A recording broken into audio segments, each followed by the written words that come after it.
मणिपुर के मुद्दे को देख करके मुझे एक बात याद आ रही है।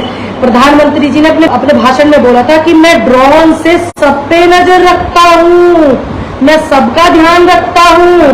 अब पिछले 80 दिनों से 90 दिनों से मणिपुर जल रहा है, तो क्या प्रधानमंत्री जी आप ऊपर से ड्रोन से सब पे नजर रखे हुए थे कि मणिपुर जल रहा है, बेटियों की इज्जत लूटी जा रही है, बेटियों को कैसे नंगा परेड कराई जा रही है, कैसे घुमाया जा रहा है, और ये सब बैठ करके आप देख रहे थे, आप अपनी आंखें सेक रहे थे उस मणिपुर की जलन में जो मणिपुर जल रहा था। जवाबदेही है आपकी। आप उन बेटियों के सर पर हाथ रखने तो जाते, आज विपक्ष जा रहा है तो आपको तकलीफ हो रही है, क्योंकि विपक्ष की जिम्मेदारी है, विपक्ष को तो जाना चाहिए, और आप कहते हैं कि राजनीति हो रही है। अगर विपक्ष अपनी जिम्मेदारी को ठीक से निभाता है तो आपके अंदर बौखलाहट हो जाती है, सरकार के अंदर बौखलाहट हो जाती है।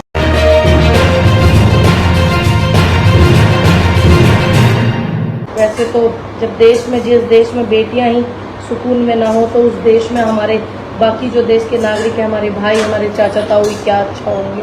मैं समझ सकती हूँ कि आप आज किस दौर से भी गुजर रहे हो, क्योंकि हिंदुस्तान में इतनी चीज़ें देखने के लिए मिल रही हैं। आज एक डिबेट में बैठी थी तो बहुत सारे सवाल निकल के सरकार की तरफ से आए। ये सुना जाता था पहले कि सरकार की तरफ से नहीं, जनता की तरफ से और विपक्ष की तरफ से आते हैं सवाल निकल करके, लेकिन इस सरकार में थोड़ा उल्टा है। लेकिन कोई बात नहीं, हम तो गांव के वो लोग हैं जो उल्टे काम को भी सीधा करने की पूरी कोशिश करते हैं। जब तक आप जैसे भाई हमें सपोर्ट करने के लिए हैं, तो एक दौर वो भी आएगा कि जब इस देश की कमान एक अच्छे इंसान और एक अच्छी महिलाएं करेंगी। आज जैसी महिलाएं नहीं, जो 11 महिला मंत्रिमंडल में बैठी हुई हैं, मणिपुर पर वो बोलने के लिए बिल्कुल भी तैयार नहीं है, ये आप अच्छे से जानते हो। मणिपुर के मुद्दे को देख करके मुझे एक बात याद आ रही है। प्रधानमंत्री जी ने अपने भाषण में बोला था कि मैं ड्रोन से सब पे नजर रखता हूँ, मैं सबका ध्यान रखता हूँ।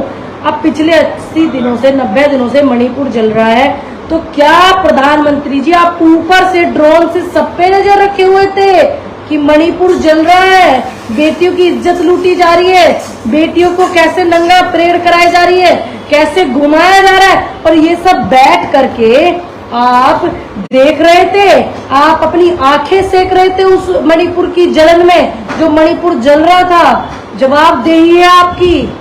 आप उन बेटियों के सर पर हाथ रखने तो जाते, आज विपक्ष जा रहा है तो आपको तकलीफ हो रही है, क्योंकि विपक्ष की जिम्मेदारी है, विपक्ष को तो जाना चाहिए, और आप कहते हैं कि राजनीति हो रही है। अगर विपक्ष अपनी जिम्मेदारी को ठीक से निभाता है तो आपके अंदर बौखलाहट हो जाती है, सरकार के अंदर बौखलाहट हो जाती है, और जब विपक्ष नई जिम्मेदारी को निभाता तो आप पूरे टीवी पे डिबेट कराने लग जाते हो कि विपक्ष कहाँ है। आज हम दूरबीन से देख रहे हैं, हमारे देश के प्रधानमंत्री दिख नहीं रहे हैं। कहाँ है प्रधानमंत्री? क्यों नहीं जा रहे मणिपुर? डर लग रहा है, संसद नहीं चलने दे रहे हैं। पिछले 5-6 दिन से हम लोग प्रधानमंत्री जी को देखना चाहते हैं कि मणिपुर पर कब चर्चा करेंगे, और संसद ही नहीं चल रही है। कुछ नहीं है, प्रधानमंत्री जी संसद वापस आ जाइए, संसद में बैठ करके मणिपुर के समाधान का हिसाब किताब बताइए कि इसका समाधान क्या है। समाधान खोजेंगे तभी तो वहां मणिपुर की हिंसा शांत होगी, तभी मणिपुर के लोगों को थोड़ा अच्छा महसूस होगा, वो तकलीफ से बाहर निकलेंगे। कोई नहीं है यहाँ संसद में, आप परेशानी मत रहिए, सिर्फ विपक्ष के कुछ सांसद ही तो हैं, और थोड़े से उनके सवाल हैं जो जनता चाहती है उनके जवाब। आप क्यों नहीं आते संसद? आपको बुला रहे हैं, ढूंढ रहे हैं, आप आइए संसद में जवाब दीजिए। आप सच्ची कहते थे कि एक अकेला सब पे भारी, बिल्कुल हाँ, हम बेटियों पे भारी। इसकी शुरुआत किसानों पे थी, किसानों पे भारी, उन बेटियों पे थी जो ओलंपिक में मेडल लेकर के आई, और हम बेटियों को देखो आप मणिपुर में क्या किया आपने, और आप फिर भी चुप है। आपकी सरकार के मंत्री, मुख्यमंत्री कहते हैं कि मैं क्या बताऊं आपको कि ऐसे सैकड़ों मामले हैं, और अभी वहां का नेट बंद है, न जाने ऐसी कितनी तस्वीर सामने आए। आप जवाब दीजिए बताइए। और तो और आपदाओं में अवसर खोज रही हैं तुम्हारे उद्योगपति भाई, जिनको तुमने हमारे एयरपोर्ट दिए हुए हैं, आपने एयरपोर्ट दिए हुए हैं। आप मणिपुर का टिकट चेक कीजिए, 50,000 55,000 में आ रहा है। हिंदुस्तान के अंदर कहीं भी किसी भी राज्य का टिकट इतना महंगा आया? कभी आया? अब कोई आम आदमी जाना चाहे, गाड़ी से इतनी दूर नहीं जाया जाता, बस से नहीं जाया जाता इतनी दूर, ट्रेन से जाया जाता है। ट्रेन की व्यवस्था देखिए क्या की हुई है, और हवाई जहाज से जाया जाता है। लेकिन हवाई जहाज की व्यवस्था देखिए ना क्या है, 50,000 55,000 का टिकट है। हम बेटी तो उन बेटियों से, बहनों से मिलने भी नहीं जा सकते, उनको गले लगाने भी नहीं जा सकते। आप सुन रहे हैं ना, या आप बिल्कुल मौन हो गए हैं, या आप अज्ञातवास में चले गए हैं? प्रधानमंत्री जी बोलिए, संसद चलाइए, संसद में जवाब दीजिए। इंतजार कर रही हैं हम बेटियां, न जाने कितनी निगाहें अड़ी हुई हैं। हमारी महामहिम कब होठ खोल करके मणिपुर पर हम बहनों के लिए, हम बेटियों के लिए कुछ बोले, हम महिलाओं के लिए कुछ बोले।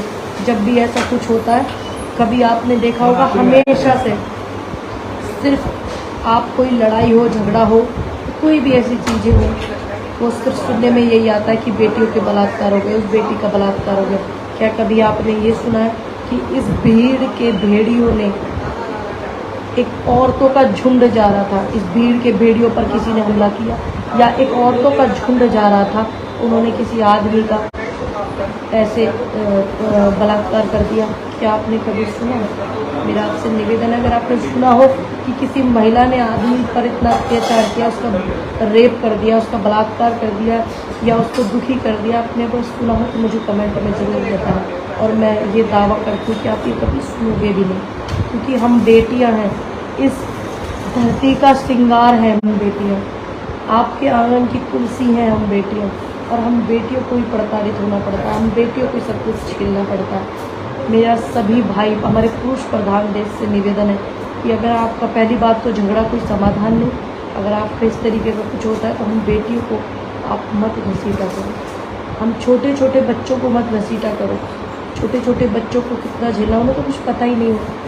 बेटियाँ जो सबके लिए, चाहे वो कोई भी व्यक्ति हो, सबको जन्म तो बेटियाँ ही देती हैं, या कोई ईमेल से आ जाता है डाउनलोड होकर। जो टीवी पर बैठ कर के आज डिबेट कर रहे हैं, मणिपुर के खिलाफ में बोल रहे हैं, और सत्ता सत्ता चिल्लाए जा रहे हैं, सरकार का फेवर कर रहे हैं, मैं उनसे भी पूछना चाहूँगी, आपको भी किसी बेटी ने जन्म दिया होगा, आपको ईमेल से डाउनलोड नहीं किया होगा, या आपको कॉरियर करके नहीं आप कहीं से आए होंगे कि भगवान ने ऊपर से कॉरियर करके दिया आपको। समझिए आप हमारे अंदर की तकलीफ है। जय हिंद, जय भारत। निवेदन करती हूँ मणिपुर की जनता से कि लड़ाई झगड़ा कोई समाधान नहीं है। मेरा निवेदन है कि शांति बना करके रखिए। ये आपका मणिपुर है, सरकार का नहीं है, सरकार आपको नहीं देख रही है, इसलिए आप अपने मणिपुर को बचा करके रखिए, आप अपने मणिपुर का ध्यान रखिए, आप लड़ाई झगड़ा मत कीजिए।